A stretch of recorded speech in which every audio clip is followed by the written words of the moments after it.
I was timing out a program as part of my daily work duties. The program was a lecture at one of our local institutions of higher learning. The subject of the lecture was the post-construction era of United States history. While I didn't watch the contents of the lecture, as I neared the end, which was a question and answer segment, my curiosity was stirred and I decided to watch.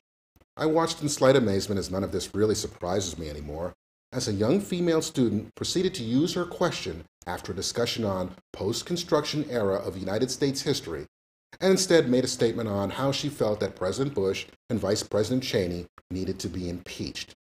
Of course, Bill Clinton was impeached because he lied about sex, while Bush and Cheney have lied to get us into war and are no better than war criminals like Adolf Hitler. I see a lot of history repeating itself, and you can almost compare Guantanamo Bay to any of the concentration camps, and George W. Bush, who I've never been a fan of, to Hitler, world-famous dictator. I guess my question is, what are grounds for impeachment, and how can he not fall under any of them, where Bill Clinton could, I guess, and I mean, all of our best presidents slept around. Thank you.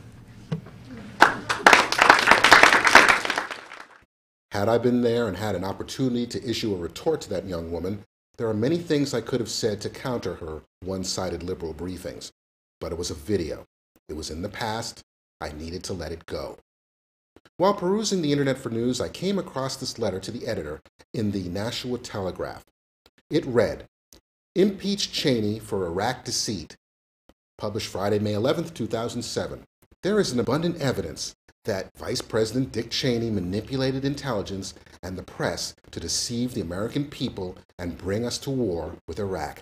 The war, which has had far-reaching effects throughout the international community, has devastated families in the United States and Iraq.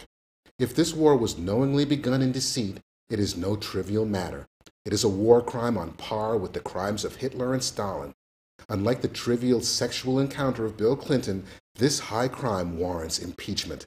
It is the only way Cheney can get a fair trial. That is, of course, if he is allowed a civilian attorney and the right of habeas corpus.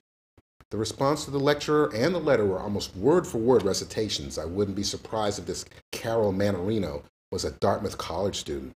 But what does one do when young people are paying for the privilege of being given one-sided, misleading talking points?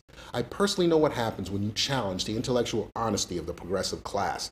These same people who will jump at any opportunity to call someone they disagree with a fascist, racist, homophobe, publicly write and post some of the most vile, racist email toward me while avoiding the original subject of whatever I wrote or said, because I'm not the white male they love to vilify. So let's look at Carol Manarino's points with a little bit of an open mind, shall we?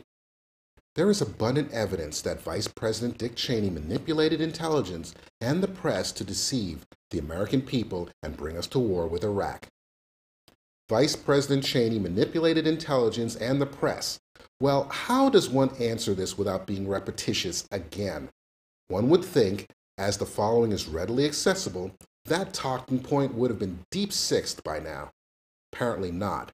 So I'll have to approach this as a teacher whose students are exhibiting the thick head.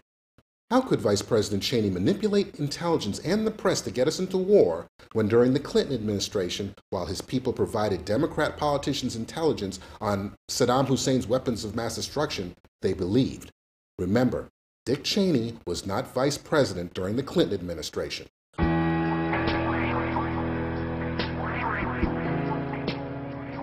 Iraq is a long way from Ohio, but what happens there matters a great deal here.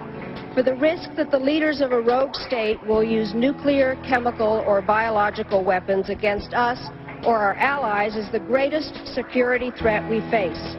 And it is a threat against which we must and will stand firm. Dick Cheney was not vice president during the Clinton administration, thus could not have manipulated intelligence and the press to deceive the American people and bring us to war with Iraq.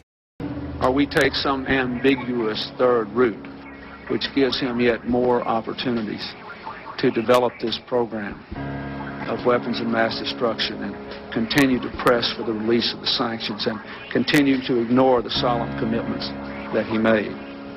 Dick Cheney was not vice president during the Clinton administration, thus could not have manipulated intelligence and the press to deceive the American people and bring us to war with Iraq. There are such a thing as international outlaws. I'm not sure China is one, but I'm quite sure Iran and Iraq are. Dick Cheney was not vice president during the Clinton administration, thus could not have manipulated intelligence and the press to deceive the American people and bring us to war with Iraq. He will rebuild his arsenal of weapons of mass destruction. And someday, some way, I am certain he will use that arsenal again, as he has 10 times since 1983. Now with that, let's look back one last time on this letter by Carol Manarino. There is abundant evidence that Vice President Dick Cheney manipulated intelligence and the press to deceive the American people and bring us to war with Iraq. The war, which has had far-reaching effects throughout the international community, has devastated families in the United States and Iraq. The first sentence can only be described as foolish and laughably inaccurate. Democrats, for years before there was a Bush-Cheney administration, believed intelligence given them by the Clinton administration declaring the existence of weapons of mass destruction in Iraq. Any professor who tells you otherwise is either uninformed, which sucks because you're paying his salary, or a liar, misusing the authority and power he or she has over your academic future. If this war was knowingly begun in deceit, it is no trivial matter. It is a war crime on par with the crimes of Hitler and Stalin. I wonder if Ms. Manarino can name some of the war crimes of Hitler and Stalin besides "they killed people." Again, with the determined quotes of Democrats before George W. Bush became president, only someone who was woefully ill-informed would write something like this and make it public. I'm embarrassed for Carol. As far as the justification for a Cheney impeachment in comparison to what Bill Clinton was impeached for, again, more blissful ignorance. Bill Clinton was impeached for lying during a sexual harassment lawsuit deposition. The next time a woman is sexually assaulted, tell me when the man who did the assaulting should be permitted to lie about past mistreatment of women just because it was his personal life. Many have since used the Clinton excuse to excuse sexual harassment in the workplace at the expense of female victims of sexual crimes. Yet progressives today still decry the impeachment of a man who put a cigar in a young intern in the Oval Office. For many of you in school today, you really should be asking for your money back.